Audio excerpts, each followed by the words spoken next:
दोस्तों, आज जो कहानी मैं सुनाने जा रहा हूं वो सदियों पुरानी दीवारों और ठंडी सर्द कब्रों में दफन है। ये कहानी है मुर्दा दुल्हन की। स्पेन के किनारे बसा हुआ एक छोटा सा खूबसूरत पहाड़ी शहर है सालोब्रेना। सोचिए, सफेद दीवारें, पतली पतली गलियां और हर घंटे बजती चर्च की घंटी। दिन के उजाले में तो ये जगह ऐसी लगती है जैसे किसी पेंटिंग से निकलकर बाहर आ गई हो, बिल्कुल परफेक्ट। पर जैसे ही रात होती है ना, सालोब्रेना की हवा में एक अजीब सी ठंडक घुलने लगती है। और ये वो ठंडक नहीं है जो मौसम की वजह से हो, नहीं, ये कुछ और है, कुछ ज्यादा गहरा, ज्यादा डरावना। जैसा मैंने कहा, दिन में तो ये जगह किसी पोस्टकार्ड की तरह लगती है, लेकिन सूरज ढलते ही सब बदल जाता है। यहां एक अजीब भारी खामोशी छा जाती है। लोग जल्दी जल्दी अपने घरों में घुस जाते हैं, दरवाजे बंद कर लेते हैं, मानो किसी अनजाने डर से छिप रहे हों। और इसी शहर में एंट्री होती है मातेओ गुरेरो की। 19 साल का एक लड़का जो आर्किटेक्चर की पढ़ाई कर रहा था और अपनी रिसर्च के लिए मैड्रिड से सालोब्रेना आया था।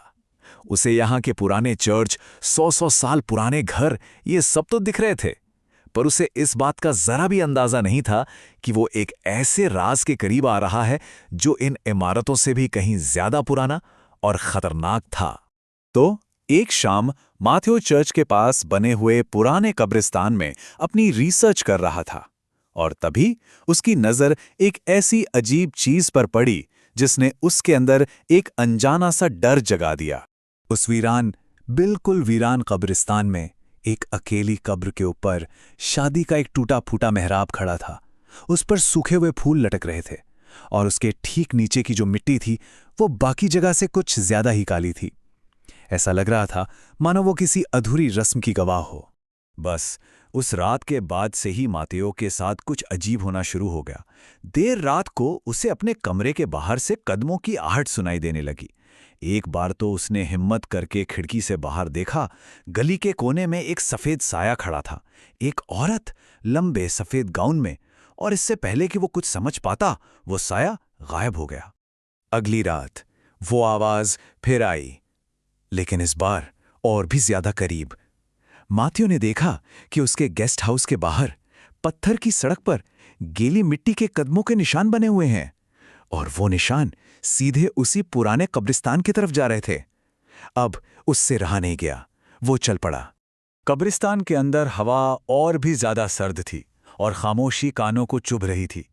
पुरानी कब्रों के बीच से गुजरते हुए मातेओ आखिरकार उसी टूटे हुए शादी के मेहराब तक पहुंच गया, और तब उसने उसे पहली बार साफ साफ देखा। मेहराब के ठीक नीचे एक औरत खड़ी थी, सफेद वेडिंग गाउन पहने हुए। ऐसा लग रहा था मानो वो किसी का इंतजार कर रही हो। जैसे ही माथेओ ने एक कदम आगे बढ़ाया, वो औरत बहुत धीरे धीरे उसकी तरफ मुड़ी। उसका घूंघट हटा, और जो चेहरा माथेओ को दिखा, उसे देखकर उसकी सांसें हलक में ही अटक गई। चेहरा बर्फ की तरह सफेद, आंखें भयानक, और आंसुओं की जगह खून के धब्बे। इससे पहले कि माथेओ चीख पाता, वो साया हवा में घुलकर गायब हो गया। जाहिर है मातेओ पूरी रात सो नहीं पाया। सुबह होते ही उसने कांपते हुए गेस्ट हाउस के बूढ़े केयरटेकर को सारी बात बताई। कहानी सुनते ही उस बूढ़े आदमी का चेहरा सफेद पड़ गया, और फिर उसने वो कहानी सुनाई जो इस शहर की दीवारों में सदियों से दफन थी। ये कहानी थी इजाबेला रोमेरो की। 1889 में अपनी शादी के दिन वो उसी मेहराब के नीचे अपने दूल्हे हावियर का इंतजार करती रही, लेकिन वो कभी नहीं आया। वो किसी और के साथ शहर छोड़कर भाग गया था। सुबह होने से पहले ही टूटे हुए दिल के साथ इजाबेला ने वहीं दम तोड़ दिया, और लोग कहते हैं कि उसकी आत्मा आज भी वहीं है, अपने उस दूल्हे का इंतजार कर रही है जो कभी वापस नहीं आएगा। ये कहानी सुनकर तो मातेओ के होश ही उड़ गए। अब उसे समझ आ गया था कि कल रात उसने किससे देखा था, लेकिन उसे ये नहीं पता था कि ये सब तो बस एक शुरुआत थी। असली खौफ तो अभी बाकी था।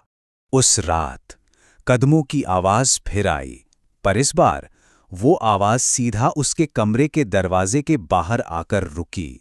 हवा में गीली मिट्टी और सड़े हुए फूलों की एक अजीब सी महक घुल गई, और फिर दरवाजे का हैंडल अपने आप बहुत धीरे धीरे घूमने लगा। माथेओ की तो चीख ही निकल गई। हैंडल घूमना बंद हुआ और कड़कड़ की आवाज के साथ दरवाजा अपने आप खुल गया। पर सामने कोई नहीं था। हॉल बिल्कुल खाली था। एक पल के लिए मातेओ ने राहत की सांस ली। शायद वो चला गया। उसे लगा शायद वो वहम था। लेकिन तभी उसकी नजर कमरे की खिड़की पर गई। खिड़की के ठीक बाहर, शीशे के उस पार, वो खड़ी थी, वही औरत, उसी सफेद वेडिंग गाउन में, अपनी भयानक खाली आंखों से सीधा मातेओ को घूर रही थी। अगली सुबह मातेओ बदहवास हालत में सीधा चर्च भागा, पादरी के पास। पादरी ने उसकी हालत देखकर बस एक सवाल पूछा, क्या तुम कब्रिस्तान से कुछ उठाकर लाए थे? और तब मातेओ को याद आया, उसने उस मेहराब से कुछ सूखे फूल उठा लिए थे। ये सुनते ही पादरी की आंखों में खौफ उतर आया। वो बोला, वो आत्मा तुम्हारे पीछे पड़ गई है। उसे लगता है कि तुम उसके दूल्हे हो जो उसे लेने आया है। फौरन ये शहर छोड़ दो। ये सुनते ही मातेओ का दिल दहल गया। वो फौरन अपना सामान पैक करने के लिए वापस गेस्ट हाउस की तरफ भागा।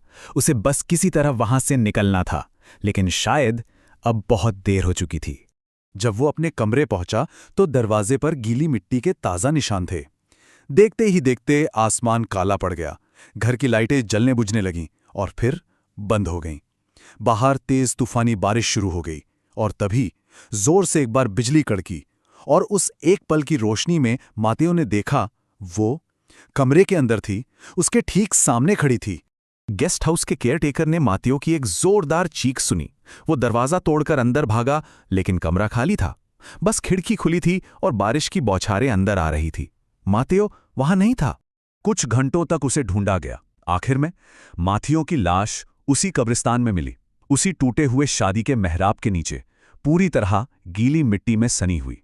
शहर वाले कहते हैं कि मुर्दा दुल्हन ने आखिरकार अपना दूल्हा ढूंढ ही लिया था, उसे हमेशा के लिए अपने साथ रखने के लिए। और कहते हैं कि आज भी वो दुल्हन उस मेहराब के नीचे इंतजार करती है, अपने अगले दूल्हे का।